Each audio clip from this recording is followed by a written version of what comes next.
Hey guys, when I was 6 years old, my family moved from Iran to America and we settled in Northern California. Then when I was 13, some friends brought me down to Los Angeles for the first time ever and we drove by the world famous Comedy Store. Now, back then, my comedy hero was Eddie Murphy. We're driving by the club. My friends tell me, Maz, Eddie performs in that club. I said, well, let's go see him. They go, you can't, you dum-dum. It's a 21 and older club. You're only 13. Anyway, years later, when I became a regular at the Comedy Store, check this out.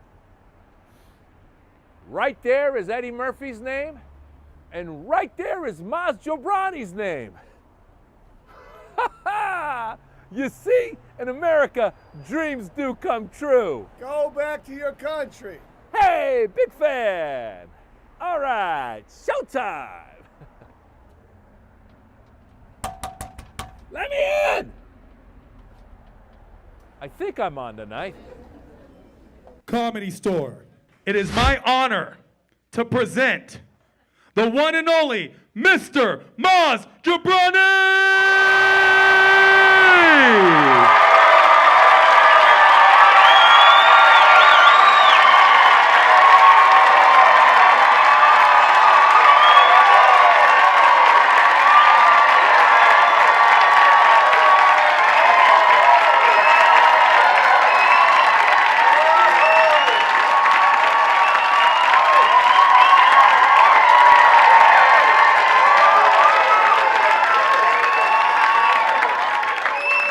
Wow, thank you. Oh my God. I'm gonna cry. Stop. Oh my God. You guys are so nice. How are you? Hello, Mayor Jimmy Del Shot. Good to see you. How are you? Mayor of Beverly Hills showed up, motherfuckers. That's right. I don't mess around. Thank you, sir. You guys, I'm so excited to be here. First of all, thank you so much for all of you for coming out. I dressed in my Miami Vice outfit just for you guys. Don Johnson, look at me now. Hey, yeah. Oh my God. You guys, listen, I'm so excited because this comedy special is about 23 years in the making, okay? Yeah, I'll tell you what I mean by that. 23 years ago is when I first came to the Comedy Store and became a regular and became a comedian and disappointed my Iranian immigrant parents. Because they didn't want this shit, you know what I'm saying? Like, who else has immigrant parents here? Who's got immigrant parents? There we go, of course. Like, you, what's your background? What's your background? You, yes? Egypt. And what do you do? Executive director. You see what I'm saying? That's something to be proud about, okay? Her parents were proud of being executive director. I don't even know what she directs, but I don't know, but good for you. Who else had immigrant parents? There you go. What were your immigrant parents? Also Egyptian. Oh shit. Clearly it's Egyptian night at the Comedy Store. And you're Egyptian as well? You look like an Egyptian me. Look at you. You bald, beautiful man. Look at you. Look at this. What a good-looking Egyptian man over there. What's your name, Egyptian man? Mina. There you go. Oh, yeah, Mina. How are you, Mina? What do you do again? What do you do? Engineer. You see, I'm not even his parent. I'm proud of him. That's what they want, Mina. Not comedian. Mina, 23 years ago, I came to the Comedy Store. A lot of people don't know how you become a regular at the Comedy Store. The way it used to work, Mitzi Shore, who's the owner of the Comedy Store, she started the Comedy Store. She's now since passed away, but she was with us, and she started this club 50 years ago. Give it up for Mitzi Shore, first of all. Now, Mina, the way you would become a regular at the Comedy Store, you used to have to go perform in front of Mitzi in the original room. This is the room next door to here. And you do 3 minutes in front of her. And if she liked you, she would get word back to you that she wants to see you do 6 minutes. She wouldn't tell you herself. It was like mafia shit, okay? I swear to God, you do your 3, and if they liked you, somebody in the hallway would be like, all right, come back for 6. You'd be like, all right, I'll see you later. And if they liked the 6, they go, come back for 10. And then once you do the 10, she would sit in the back seat by the exit sign, and she would watch you. And as you're walking off stage, if she liked you, she would let you know, and she would make you a regular. Now, for me, this club, all the legendary comedians had gone through it. Richard Pryor, Robin Williams, Jim Carrey, my hero, Eddie Murphy. He'd been, oh my God. So I did my 3, I did my 6, I did my 10. Now I'm performing in front of Mitzi, of course, starting out. I'm talking about being Iranian. You know, she realizes I'm Middle Eastern. So I finish my set. I walk off the stage, and I'm walking past her. And the whole time, you want her to grab your arm. If she grabs your arm, that means you're going to be a regular. If she lets you walk through, it's like, fuck you, get out of here. Go be an engineer. No offense. No offense, Mina. Guys, it's about a 20-foot walk. It felt like 10 miles. I'm walking by. I'm like, Mitzi, please grab my arm. Please grab my arm. I want to be like Eddie Murphy. Grab my arm. As I'm walking by, her hand comes out, grabs my arm. I go, oh my God, it's happening. And then she pulls me close. She goes, you're very funny. I go, thank you, Mitzi. That's how she would talk. And then she goes, I'm going to make you a regular. I go, thank you, Mitzi. Then she goes, have you ever thought about wearing the outfit? I go, what outfit? She goes, you know the outfit, the hat and the gown. I go, hat and gown? She goes, you know the hat and the gown. I realized, oh shit, she wants me to wear a turban and a dishtasha on stage because I'm Middle Eastern. So I looked at her, I go, yeah, sure, that's a good idea, why not? I swear to God, I walked into the hallway. I go, what did I just agree to do? This is bullshit. And for 2 weeks, I was finding ways to get out of the outfit. And I thought she would forget because she was getting older then. I thought maybe she would forget. On Monday, the booker at the club, her name was Corey. She called me up. She goes, Maz, congratulations. Mitzi told me you're a regular. I go, yes, I am. And she goes, she also told me you're going to wear the outfit. I go, shit! I go, Corey, what happens if I don't wear the outfit? She goes, well, you're not going to get as many spots. I go, okay, all right. So then I had to figure out how to get through this. So then I realized Mr. Delshad, Jimmy Delshad, I remembered, I found out that there was this Iranian guy who had been making fun of the mullahs in Iran, you know, the turban, the leaders of Iran, and he would do it on Persian television. And so word had gotten back to their supporters, there was a guy making fun of them. So this guy was doing some kind of live performance in LA, and some of the supporters of the regime showed up. They threw a rock, and they hit him in an eye. They blinded him in one eye. Yeah, and when I heard that, I go, that's it. I called the club. I go, hey, listen, Corey, I've been looking for the outfit. I got my eyes on some turbans.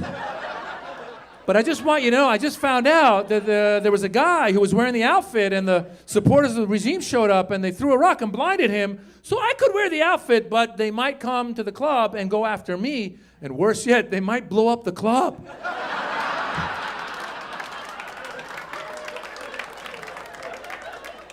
And then Corey goes, let me call you back. She called me 5 minutes later. She goes, Mitzi said wear something comfortable. You'll be fine.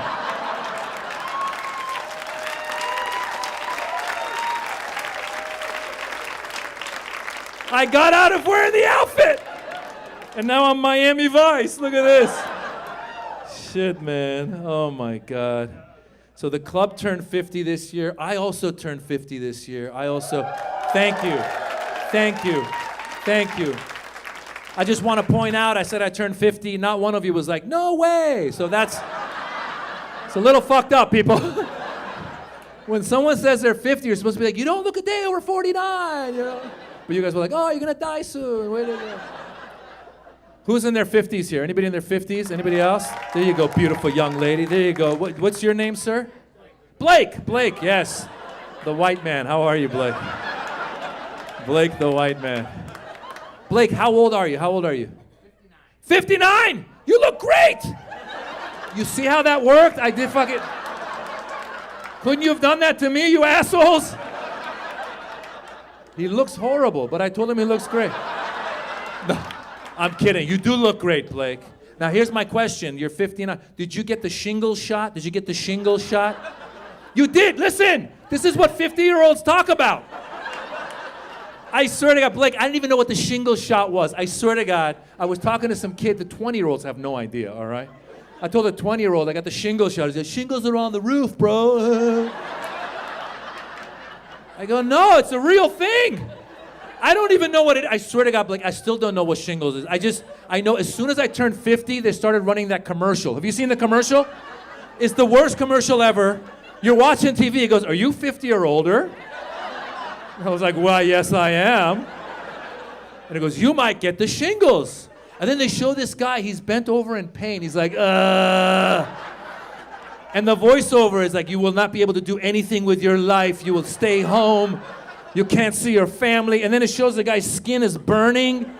I don't even know what the fuck's happening. I go, you know what? I went right to the doctor. I go, give me the shingle shot. I don't even know what it is. Give me the shingle shot. I got the shingle shot and I got my 4th COVID shot. Did you guys, you got your 4th COVID? Of course. I forgot I was 50 until I was watching the news and they were like, you know, if you're 50 or older, you can now qualify for your 2nd COVID booster. And I was watching it go, wow, good for them. And I go, oh shit, good for me. I got my 4th COVID, I got all my shots, and I still got Omicron. Who here got Omicron? Who got Omicron? There you go, you got Omicron, yeah, you got Omicron. When did you get it, sir? When did you get it? Did you get it recently or like back, like around the, when? January. January, there you go. What's your name, sir? Fred. Fred? Yes. Yes, you got an accent. Where's that accent from, Fred? Stockholm, Sweden. Stockholm, Sweden! Wow! Hur mår du? Mycket bra. I don't know what the fuck he just said back. All I learned is how to say, how are you? And then he's like, I was talking, well, party, I don't know what he said. I just was like, whatever. Fred, good to see you. Do you live in Stockholm or you live in LA? You're just visiting? Yeah. Fantastic. And he still has his sunglasses because the sun doesn't set till late in Stockholm. So. He's clearly on Stockholm time. Fred's walking around. The sun will not go down till at least 11 o'clock maybe tonight. I'm sorry, that was like a German accent. I don't really know a Swedish accent. My only Swedish accent is herd, a bird, a herd, a bird, a herd, dirt, dirt, dirt. Swedish chef, you know what I'm talking about. Fred, I got it around the holidays as well. Last December I got COVID. At the time, I got Omicron. And at the time, I had Omicron and I was triple vaccinated. So by the time I was done with it, I had the antibodies and triple vaccine. I felt invincible. I was walking around Los Angeles just licking everything. I was walking into Starbucks, hello! I would like a Frappuccino and a cookie. I go, why are you licking the counter? I'm triple vaccinated! And I got antibodies!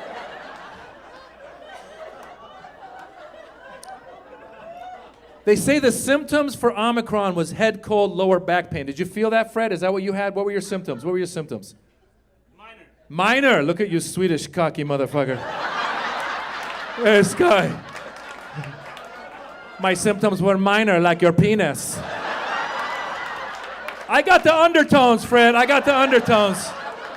He just called me a bitch. My symptoms were like that. Very little symptoms. Like your ding dong. Fred, every variant has had its own symptoms. Like the original variant, right? You would lose your smell and taste, right? And then, of course, there was the breathing. And then for Omicron, head cold, lower back pain. I wonder what the symptoms are going to be for the next variant. Like Shamacron. What would be the symptoms? I'd be like, I can't hear out of my left ear. And I have no sensation in my right nut. I got nothing. Oh, you got Shamacron, motherfucker. How do you know? I went to the doctor, he got on his knees, just started flicking my right nut. I couldn't feel it. Told me I gotta quarantine it for 10 days. 10 days. I gotta quarantine my right nut. Blake, when I got Omicron last holidays, they used to say you have to quarantine for 10 days. I'll be honest with you, I have a wife and kids. Oh my God, it was the best 10 days of my entire marriage. I got to sit in the back room and watch everything on television. HBO, Netflix, Hulu. I subscribed to something called Discovery Plus. I didn't even know what it was. I go, fuck it, I got time, let me discover some shit. And Omicron was so contagious, when my wife and kids would bring me my food, they would leave it outside the door. And they would knock and they would run away. And every time I opened the door, I had to pretend like I was having a worse time alone. I'd open the door, oh my God, I love you guys. I miss you. I close the door, get back in bed. Okay, Succession Season 2. Let's see what happens to the Roy family. Narcos Mexico, let's learn some Spanish. Bendejo, puto chingón, cocaína. I'm fluente, thank you very much. Halfway through my quarantine, the CDC came out. They go, you only need to quarantine for 5 days. I told my wife, I said, you can't trust the CDC. 10, 15, at least 20 days. I'll see you in a month. Oh my God. I love you guys. Love you, baby. Thank you, guys. Thank you.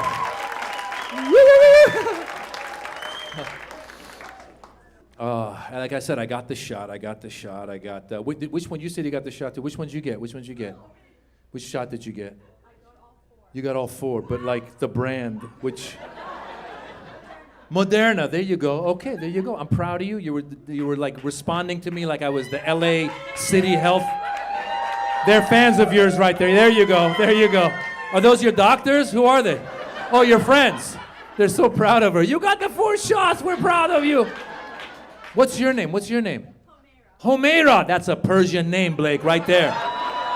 Multiple syllables. Homeira. Holy shit. And what do you do? Currently unemployed. That's fine. That's better than this shit. What were you doing before? Pharmaceutical sales. You go, girl. There you go. Drug dealer. Fantastic. Homer, you got Moderna? Listen, I'll be honest with you. I got Pfizer. And, you know, people who got Pfizer are a little cocky. You know what I'm saying? People who got Pfizer are like, yes, I got Pfizer. I also have an American Express Platinum card. Thank you very much. Like, Homera, I try not to judge, but I judge. I swear to God, people say I got Moderna. I go, oh, good luck to you. They go, I got Johnson & Johnson. I go, you need better health insurance. They go, I got AstraZeneca. I go, when is the funeral? No, I'm happy you got it. I'm happy anybody got their shot. You know, some people we know, some people don't want to get their shot. We all have that friend that didn't want to get the shot because he was afraid the government was going to put a chip in him. I heard that. I go, who the fuck do you think you are that the government of the United States is concerned with what you're doing Tuesdays at 2? Who do you think you are? The CIA center. I wonder what Tommy does every Tuesday at 2. Let's put a chip and find out. You know how disappointed they would be after 2 weeks? They'd be like, this motherfucker's been sitting on a couch watching TikTok videos. Can we get the chip back? By the way, if you have a friend who thinks they're gonna put a chip in them, let them know they already have it. It's called your phone, right? They know what we're doing, right? If you don't believe me, try buying a pair of shoes on your phone, see what happens. I swear to God, Homera, a year ago, I bought a pair of Nikes on my phone. Every time I turn on my phone, it asks me if I want a Nike. The other day, I got on my phone, went on Safari right away. It goes, you want a Nike? I go, no thanks, I already have a Nike. I did 3 scrolls. It goes, how about now? I go, motherfucker, I told you above, I don't want the Nike. Then every app got in on it. I checked the weather, it goes, it's gonna be hot, buy a Nike! I got directions on Waze, it goes, make a left, get a Nike! I got so worried, I called my mom. I go, Mom, some weird stuff is going on with my phone. She goes, you want a Nike?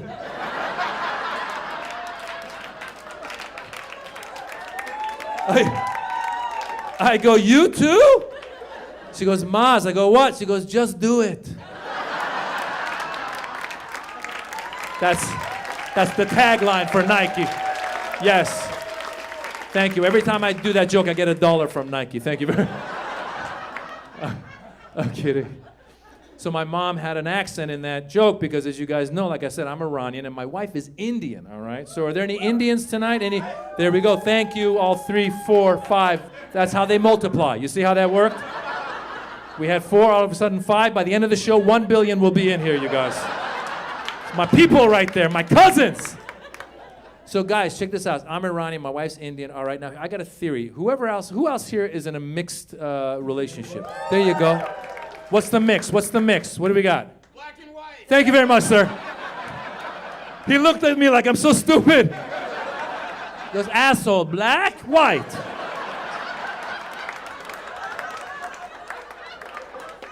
You're so fucking stupid, you can't see? Are you guys married? Yes. You have kids? I have kids. You have kids. Okay, this is getting complicated now. He said, I have kids. The white lady did not contribute at all. What's your name, my man? Jonathan. So here's my theory. My theory is if you have kids with your wife when you're in an interracial relationship, when it comes time to name your kids, there's a whole negotiation that begins. It's a compromise. You know what I'm saying? Like the example I like to do usually is like I say, let's say you're a Mexican guy actually married to like a Swedish woman, let's say, right? Let's say you have a kid, right? You, right away, your son, you go, I want to name him Jose. The Swedish wife would be like, I want to name him IKEA. They compromise, Hoskia.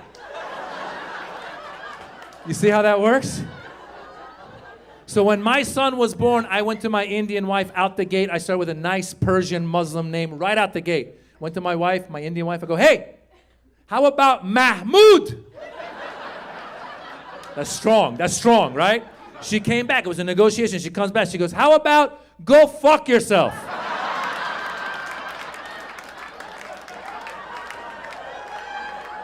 I said, is that a very common Indian name? I go, would his nickname be Go Fuck or Yourself? What would... Then it was a negotiation. I went back. I go, how about Mohammed? She goes, asshole, I want him to travel. I go, oh, okay. Yeah, Mohammed's not a good name at the airport. That's not a good one. So then I found a nice neutral Persian name, Dara, D-A-R-A. Great name, right? Nobody knows what it is, right? But then she wanted to Indianize it, so she added a silent H after the D. So now it's spelled D-H-A-R-A. Looks Indian, is Iranian. You see? Right? She's happy, I'm happy. That's it. That's how the negotiation works. But my favorite thing is when we go to the parent-teacher conferences. Oh my God. White people. You guys are so nervous about messing up ethnic names. It's the most entertaining shit because his teachers don't know what to do with the silent H in Dara. And they don't want to mess it up. They don't want to offend us. So we walk in. I see his white teachers. They're sweating bullets. And they start saying his name, hoping that we'll help them out. They're like, you know, your son, Deja,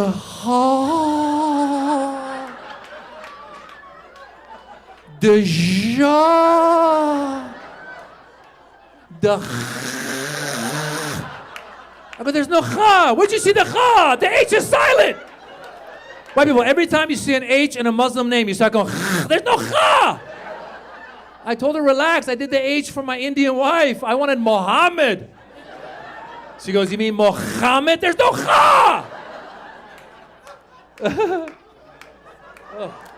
the lockdown first happened, I went online and I Googled to find out if comedians are essential workers. That's not the joke, you bastards! That's the setup to the punchline! How dare you laugh? No, because we couldn't tour, we couldn't do anything. We had to come up with things to do. Like Blake, we had to come up with like I tried to become an influencer. I swear to God, I didn't even know Mina. I didn't know what it was. I went and bought like a ring light. I didn't know what I was doing. I didn't know what an influencer was until Dara, my son, he told me about it. I was walking with him in the streets. He saw this influencer. He lost his mind. We're walking. Dara sees the influencer. He's like, oh my God. That's Sven Svensson. I go, who the hell is Sven Svensson? He's an influencer. He's got 5 million followers on YouTube. He makes $10 million a year. I go, what does he do? He opens boxes. What the fuck? And then Dara said hi. The guy says hi back. Dara goes, he's so nice. I go, of course he's nice. He's making 10 million a year opening boxes. You want to see an asshole? Go to the UPS store. There's a guy closing boxes right now. Pissed off that he's doing the wrong thing with boxes. Your package will get there when it gets there. Next in line. Go to FedEx. Get out of here. We didn't know what to do. We couldn't tour. My agents were like, now during the lockdown is a good time for you to build your social media. You need to post more videos on Instagram. Who here's on Instagram? Who's on Instagram? There you go. Yes. I don't know about you guys, but every time I post a video on Instagram, I lose 250 followers. I don't know where they're going. I'm like, where are you going? Stay! What's your name? What's your name? Elizabeth. You have an accent too. Where are you from, Elizabeth? Venezuela. Bienvenidos. I don't know why I became a bullfighter. That was weird. Hello, Venezuela. Are you also Venezuelan? Persian. Oh, shit. There you go. And you guys are a couple. Fantastic. Way to go. Wow. You're both enemies of America and you got together. Yes. Yes. These two met at an oil embargo meeting. She saw him. Are you also going to keep the oil for yourself? Yeah. He's like, definitely, well, I'm not going to give it to America. Fantastic. The prices will go up. So, Elizabeth, and your name? What is it? Amir. Fantastic. There you go, buddy. But you guys aren't married, are you? No. Okay. Have you guys, so, you know, the names, just keep in mind, it's going to happen. I'm telling you. Now, Elizabeth, you said you are on Instagram, right? So, what's that? Oh, you see me on Instagram. Oh, fantastic. Thank you for following on Instagram. Here's my question. Do you read the comments when you post anything? Do you read the comments? You do? These ladies are like, yes, we read the comments, goddammit. Clearly, they're the ones who are writing, this is bullshit, okay? I can't believe. The key, Fred, the key is not to read the comments because you'll be disappointed. I swear to God, no, because usually there's a comments start pissing you. Let me tell you what happened. This is what happened. I decided to eat right, exercise, lose a little bit of weight. Then I thought maybe I will post the weight loss on my Instagram page. I can inspire my followers to lose weight with me. So I ran, I ate right, I got on the scale, I took a picture, I posted it. Started reading the comments. First comment, dude, your toes are ugly. You motherfucker. Second comment, why do you have purple shins? You might have coronavirus. I go, what the fuck? Third comment, want a Nike? I go, Mom, get off my Instagram! Now I'm all over social media. I'm on Instagram, I'm on YouTube, I'm on Facebook, I'm on TikTok. I don't even know what I'm doing on TikTok. TikTok is like 3-second videos. I don't know what I'm doing, okay? When I first started doing stand-up back in the day, 23, 24 years ago, they used to say you need to film a 1-hour comedy special, you put it on HBO, people discover you, your career takes off. Then a few years later, they go, you gotta take 5 minutes of the 1 hour, you put it on YouTube, people discover you, career takes off. Then they go, you gotta take 1 minute of the 5 minutes, you put it on Instagram, people discover you, career takes off. Now they say you gotta take 3 seconds of the 1 minute, you put it on TikTok, people discover you, career takes off. I told Dara, I go, Dara, I don't even know what to do in 3 seconds. I told my son, I go, for 3 seconds, all I can say is hello, goodbye. He goes, that's perfect. I go, how low is the attention span of your generation? He goes, what? Didn't even last. Yeah.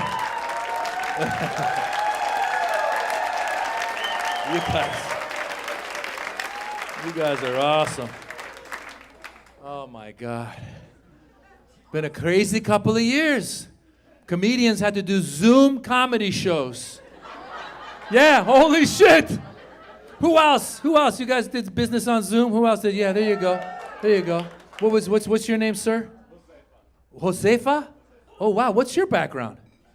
Indian. Shit, I've never heard Josefa. Did you have a Mexican parent? It's what I said before. Clearly the negotiation happened. Right? The father wanted Jose, the mother wanted Farouk, they went Josefa.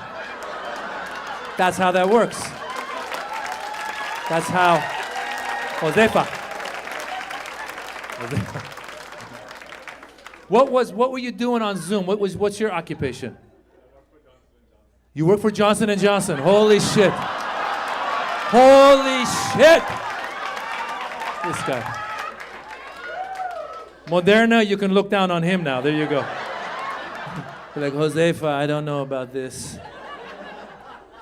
Josefa, I don't know how many meetings you have to do on Zoom and what you do on Zoom. When I'm on Zoom, we have to do comedy shows, all right? Every time I'm on Zoom, I try to watch everybody else who's in the Zoom meeting, but inevitably, my eyes work their way back to my face. And I start noticing every fault on this fucking face. I swear to God, they were pitching a TV show to me. I was listening. All of a sudden, I look over and go, holy shit. When did I get so old? I go, look at these wrinkles. I got crow's feet. I didn't know, where'd my eyebrows go? I have no eyebrows. I didn't know I was this bald. Holy shit. That's a big nose. What the fuck? I wonder if it's smaller. It's bigger this way! Josefa, by the end of the meeting, the guy goes, what do you think of the TV show? I go, I think I need plastic surgery.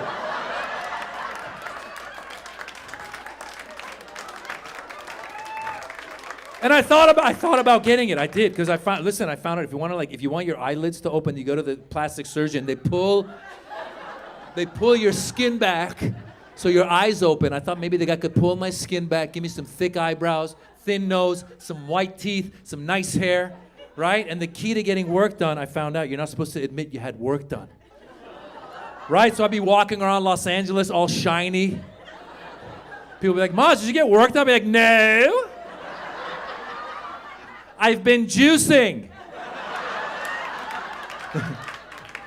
How come you have a big ass? That's elderberry juice. Why do you have breasts? That's turmeric. Oh, my God. You know who I was jealous of during the pandemic? Was doctors. Are there any doctors in the house? Any doctors? There we go. What kind of doctor are you, young lady? What kind? Gastroenterologist. There you go. GI, right? Fart doctor, right? It's the best. You got a lot of clients tonight. The Persians are here. We have a lot of gaseous. The Indians, you know what, curries. You're going to have a lot. Just start handing out business cards on the way out. Venezuela, yeah, spicy, some shit. You know, I was jealous of doctors. Doctors were doing Zoom consults during the pandemic. Did you do Zoom consults? You were there. Look at you with the mask. You were brave. Look at you. Give it up for her, saving lives. Yes. My friend told me you could get a Zoom consult physical, and I was like, how does that even happen? Because usually the doctor's got to touch you to make sure you're okay. How does that work? What do you get on the Zoom with the doctor? He goes, okay, Maz, welcome to your annual checkup. Let's get started. Okay, I need you to grab your balls and cough.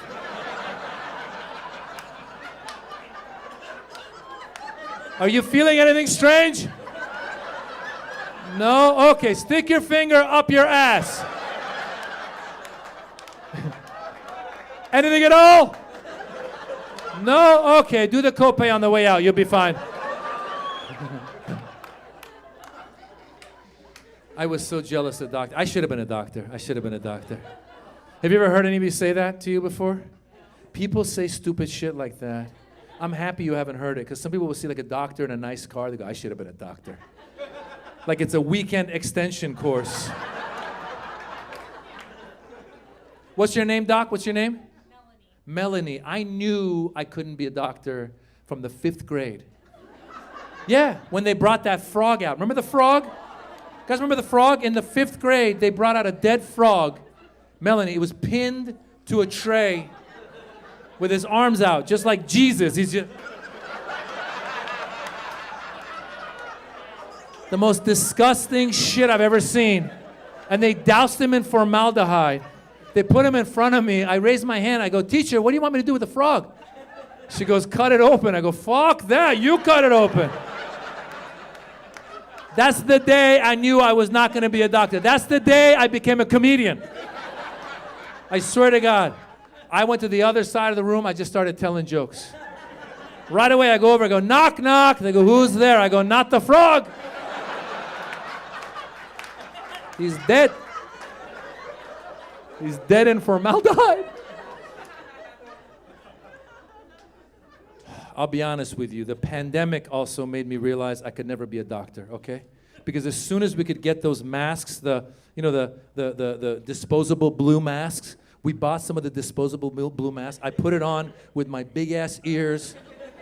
Those things were hurting my ears so much.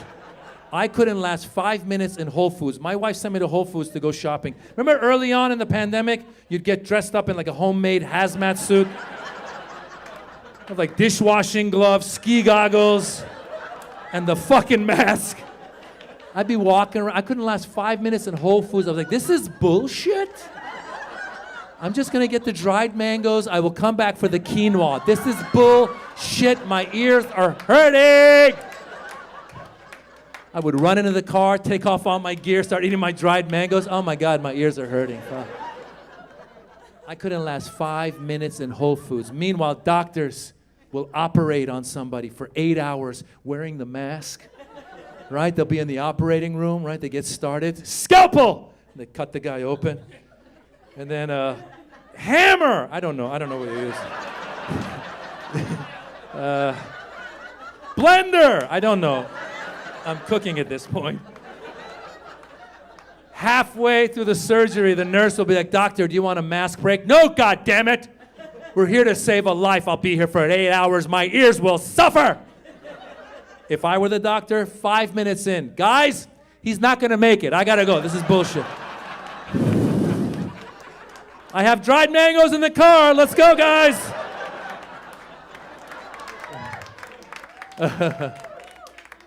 I also got a cold during the coronavirus. You can't get a cold during the coronavirus because everyone would think you had the coronavirus. Right? Like getting a cold during the coronavirus is what it felt like being Muslim after September 11th. Yeah! Everyone thought you're guilty. Right? Like Asians is what it felt like being Asian during the coronavirus. They were blaming it on Asians, right? White people is what it felt like being white after January 6th. That was your day, motherfuckers. I remember, Blake, I was watching the news. I go, oh shit, they got terrorists too. I'm sorry. Patriots. White people have very funny names for their criminals. Your terrorists become patriots. Your drug dealers become pharmaceutical reps. Your killers become lone wolves. Like, what's a lone wolf? He's a killer who's white. My favorite day was January 7th when they wouldn't let those motherfuckers get on the airplanes. Don't know if you've seen the videos. Go home and watch the videos. These guys had the nerve. They attacked the Capitol on January 6th. They had the nerve to go to the airport the next day, try to get on the plane. They were at the airport crying. Did you see the videos? They're like, this is bullshit, man. They won't let me on the plane, man. I have my boarding pass and I chose my meal. They're not letting me on the plane, man. I was watching. I go, welcome to my world, motherfuckers.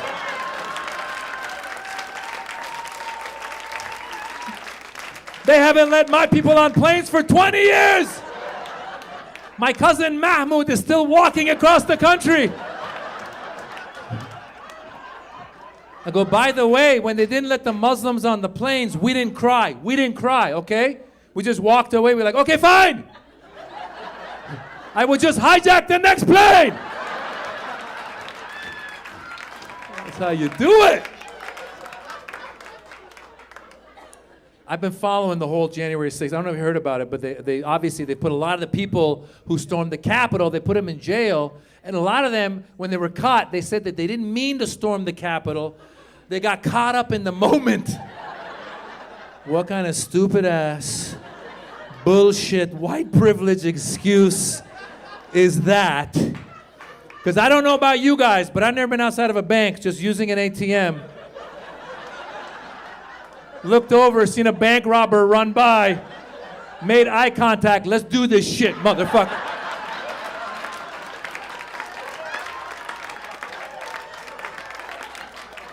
Go in front of the judge, Your Honor. I'll be honest with you. I got caught up in the moment. I was going for $20, decided to go for $20,000. What the hell? These things happen, Your Honor. I've been watching the January 6th hearings. I don't know if you guys have or not. But I don't care what side you're on, right or left, you should watch them. They're very entertaining. It's the best TV show on television. My favorite episode was that one where that girl, Cassidy Hutchinson, came out and she said, remember her? She came out, she said, Trump tried to choke his Secret Service agent. And the people on the right were like, no way. And the people on the left were like, yeah, way. But I'm thinking, you know what's interesting? We all as a country, we heard that Trump tried to choke his Secret Service agent. All of us were like, yeah, it's possible. That's how crazy he is. In the past, if you heard like President Eisenhower choked his Secret Service agent, no way, he's very stately, he would never do that. But you hear Trump, you're like, that could have happened, definitely could have happened. If you heard Biden choke his Secret Service agent, you'd be like, how old was the Secret Service agent? How old was the guy? Oh my God. During the whole lockdown, I was trying to exercise, running a lot, and now that I'm 50, like I'm getting injuries, so I gotta start speed walking. You guys know speed walking, right? A lot of immigrant dads speed walk. I don't know if Mexican dad, do Indian dads speed walk? Yeah, speed walking is their thing, all right? My dad, speed walking, for you guys, you know, it's like where like the lower body moves, upper body straight, and there's a lot of just... And they're very angry that this is bullshit. Why did I come to this country? I had to leave my country to come here and walk these streets. This is bullshit. My dad used to speed walk, and he used to take us with him to go speed walking when I was like 8 years old. On a Saturday, I'd be asleep. My dad, come on, wake up, we're gonna go speed walking. I was like, Dad, I'm 8 years old, I'm trying to sleep, we're gonna go speed walking. We'd go out to speed walk. He was twice my size. So he would just walk away from me. And I think that's how immigrant dads spent quality time with their kids. Yeah. They would take you out and walk away because they wanted to tell you that life is hard. Right? They'd be like, come on, son, keep up. There might be a revolution. You have to escape. Let's go. Keep up. This is training for the next revolution. Keep up.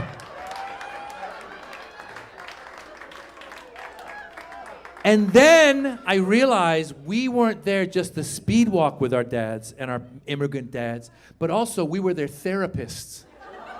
Yes, because immigrant dads don't go to therapy. They're macho men. I don't care where you're from, Venezuela, Iran, India, Mexico. Immigrant dads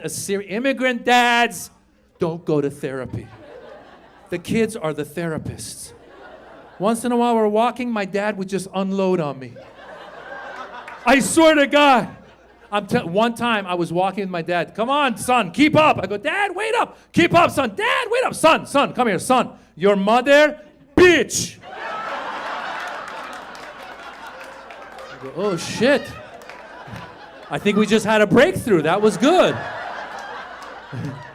Your next session is going to be free. That was really good. It was a different world. Different world. Parenting was different. Like our parents didn't do like birds and the bees. Josefa, did your Indian dad do? No, didn't even know what it meant. I asked my Persian dad, I go, can you do the birds and the bees? He goes, son, we don't have birds and bees.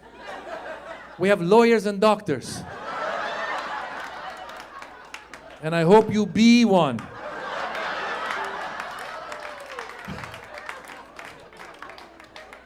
You know how I learned about the birds and the bees? This is how I learned. When I was in the 7th grade, my friend David was walking home one day from school.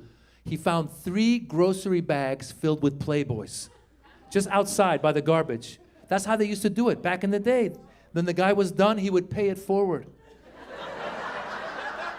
Yeah, he was done with his Playboys, he'd leave it outside. He's like, some pervert will find this and make use of it.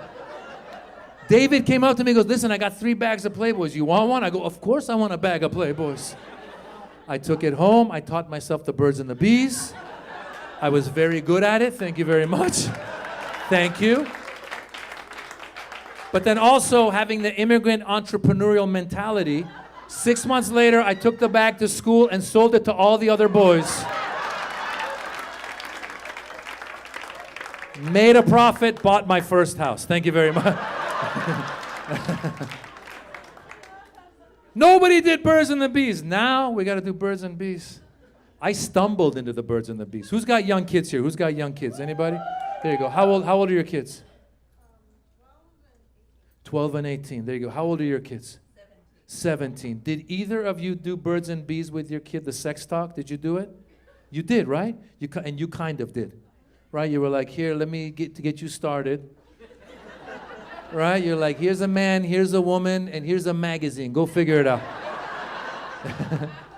No, listen, I didn't even mean to.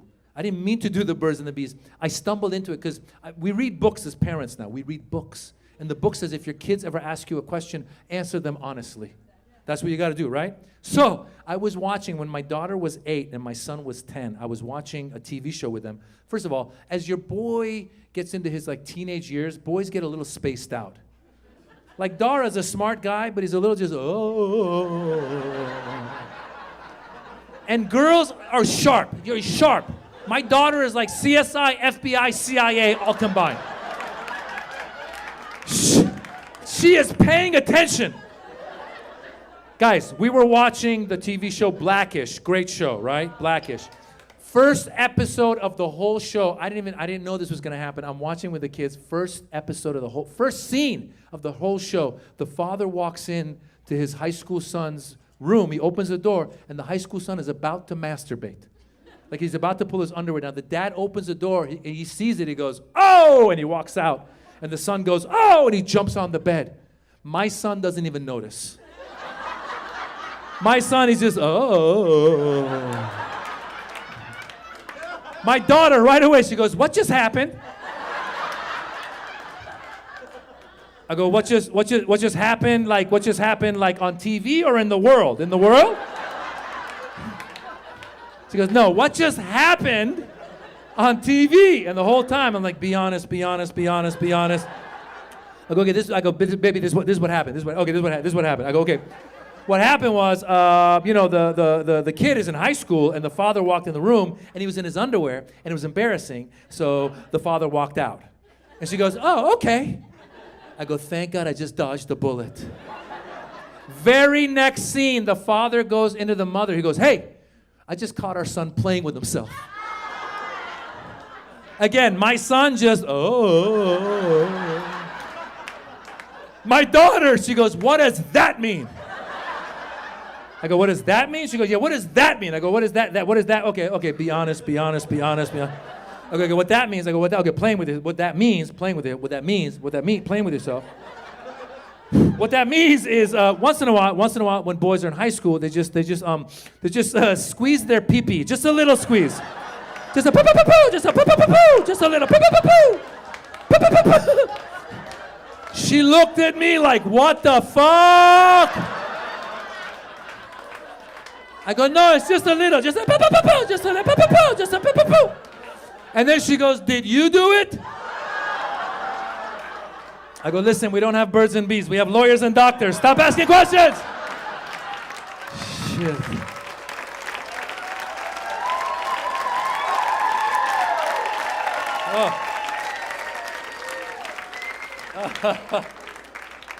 It's just ongoing. And in the middle of all that, we got a pandemic puppy.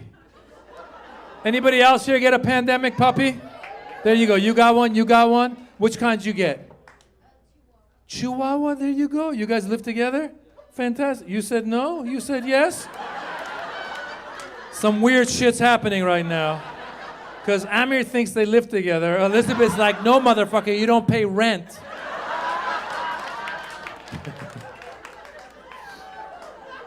You guys got a Chihuahua together, though, right?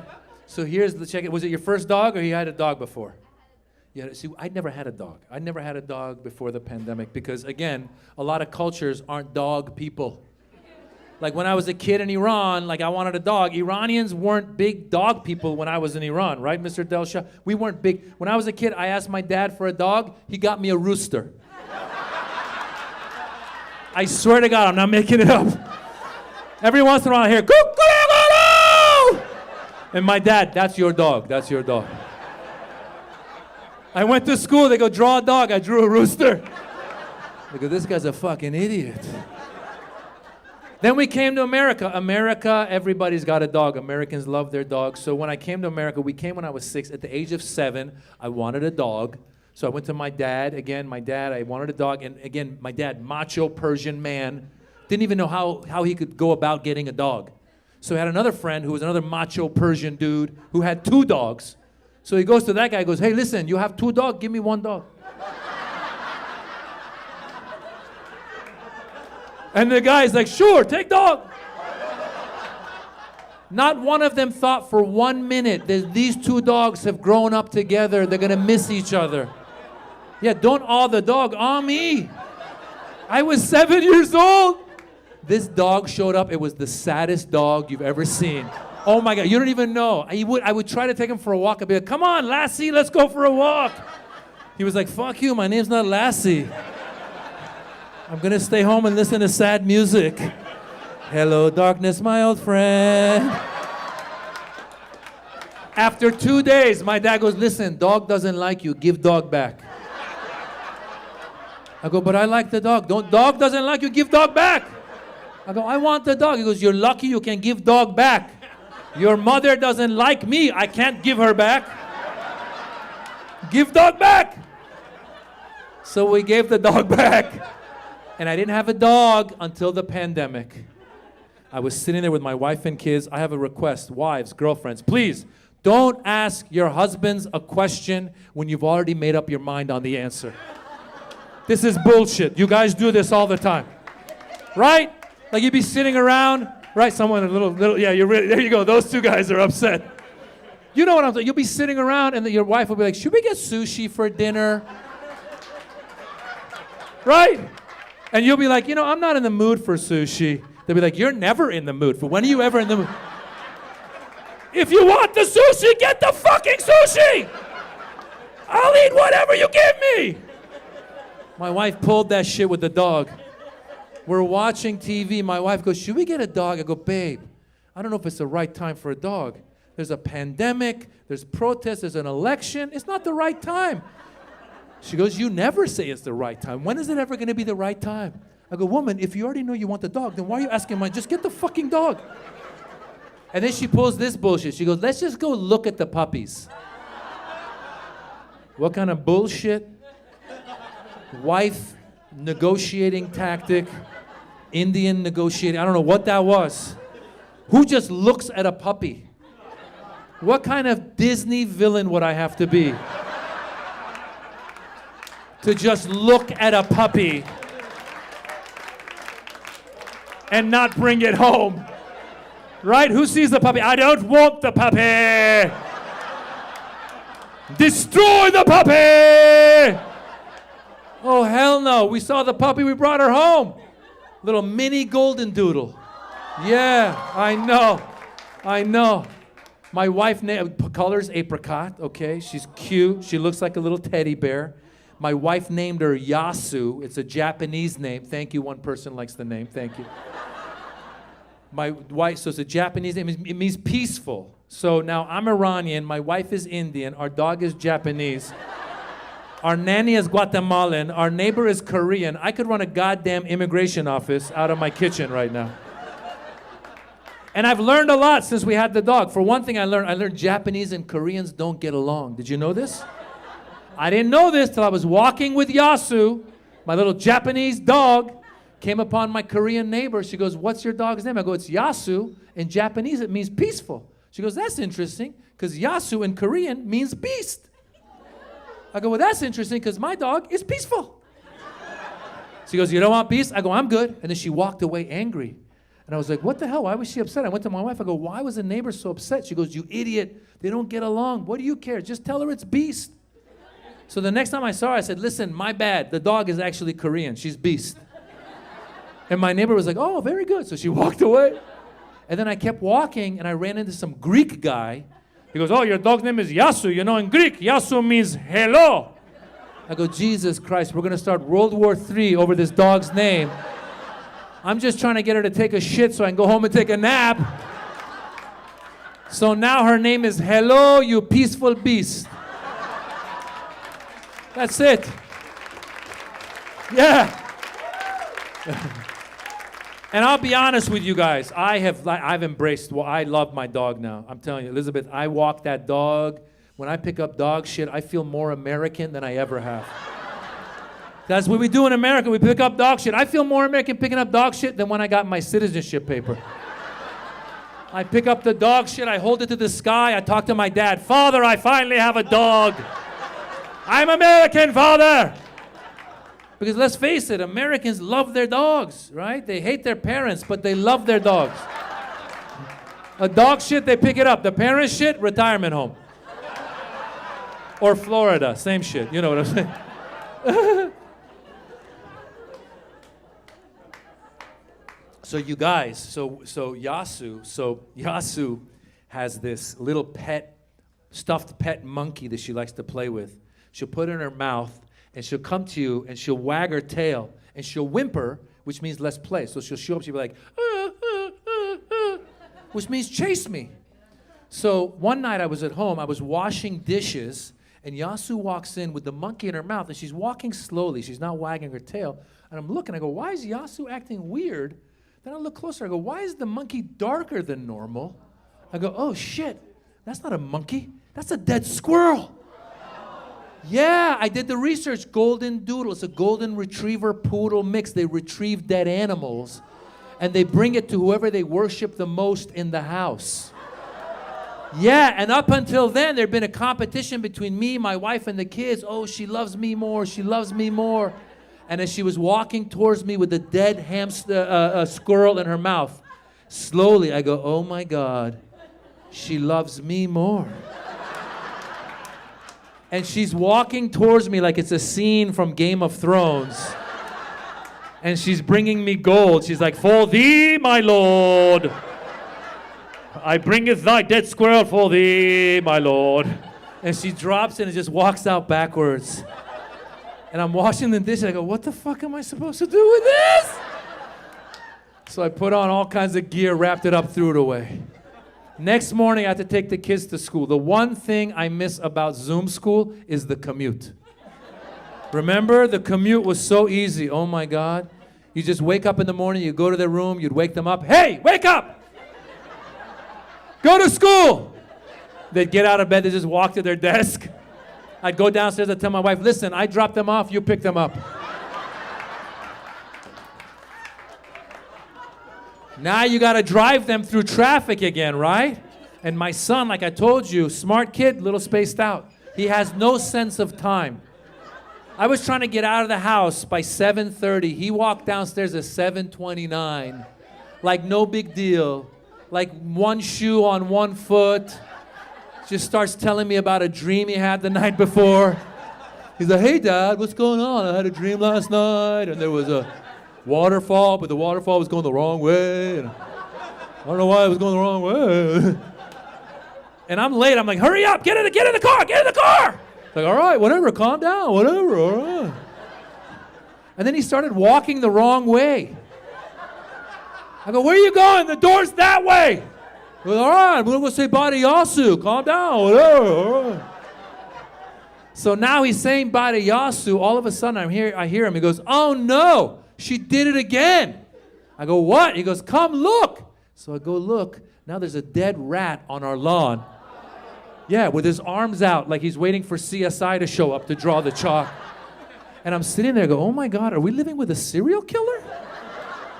Because she looks like a teddy bear, but now I'm getting worried.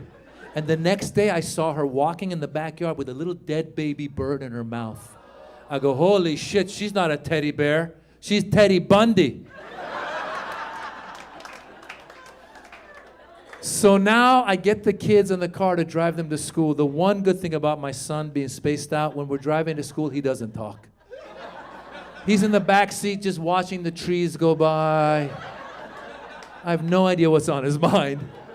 I have Yasu in the car because she's a pandemic puppy. You got to take her wherever you go. She's in the car pretending to sleep, but definitely plotting her next kill. My daughter, Mila, is in the front seat at 7:30 in the morning. She will not stop talking about shit that I do not care about. 7:30 in the morning, I'm hungover from the night before. My daughter, Daddy, did you know that Ariana Grande was Italian? I thought she was Latina. Did you know that? Did you know that Billie Eilish has a brother named Finnegan Eilish? Billie Eilish, 18 Grammys. Did you know Ed Sheeran wrote it? Did you know? I'm driving, I go, I don't know what the fuck you're talking about. But you're my daughter, so I'll just keep smiling and nodding. I don't know where she gets the energy. I don't know if the night before when my daughter's sleeping, somebody just winds her up the whole night. So when she wakes up in the morning, she's like, Daddy, did you know there was a... By the time we get to school, I'm so exhausted. They get out of the car, I turn on the radio, the news says, the world is coming to an end. I look in the sky, I go, thank God. Oh my God. You guys are beautiful.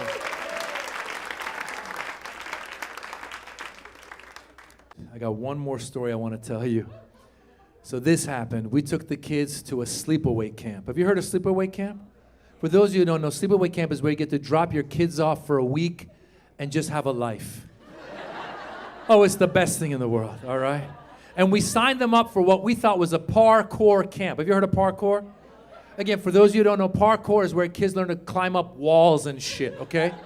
Like tough kids learn to fight, my kids learn to escape.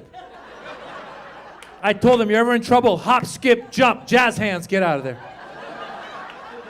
The jazz hands confuse the assailant. So guys, we got in the car with our two kids, Dara, Mila. We started driving out of LA, 10 east, 1 hour out, 14 north, Lancaster, 2 hours out. All of a sudden I look around, I go, it's not very diverse out here. Then I keep looking, I go, there's a lot of American flags out here. Don't get me wrong, I like the American flag. But when I see too many, I get a little worried. Right, like if you go to the airport, you see one Muslim, you'd be like, hey buddy, what's going on? You see a bunch of us, you'd be like, no really, what's going on? You know what I'm saying, Blake? Guys, we got to the camp. It wasn't a parkour camp, it was a skateboarding camp. Yeah, with parkour as a side activity. So it was a bunch of white skate rats. Yeah, brah, shaka shaka brah. And I'm walking around with Dara, and Dara has darker skin, right? Because of his Indian background. And Dara's looking around and goes, Daddy, I think I'm the only person of color here. I go, don't worry about it, buddy. You'll blend in. This is your chance to make some new friends. This is your chance to meet people you normally wouldn't. I said, well, check in with you. So we left them. I call him the next day. I go, hey, buddy, how's it going? He goes, they're calling me Abdul. Oh, no. I go, is that it? He goes, they told me to go back to Africa. I go, that's the wrong continent. And then I got so upset, I started texting him comebacks. I go to the whitest kid and be like, whatever, Casper the Friendly Ghost. Dara goes, who's Casper the Friendly Ghost? My wife goes, you idiot, you can't give him a comeback from an 80s cartoon. So then I asked him, I said, Dara, what did you say back to them? He goes, I told them I'm going to blow up their house. I go, way to go, Abdul. I'm proud of you. Guys, I'm Maz Jobrani. That's the show. Thank you, Comedy Store. Thank you, Missy Shore. Thank you, Comedy Store. Thank you, guys. Beautiful people. Thank you. Thank you. Thank you.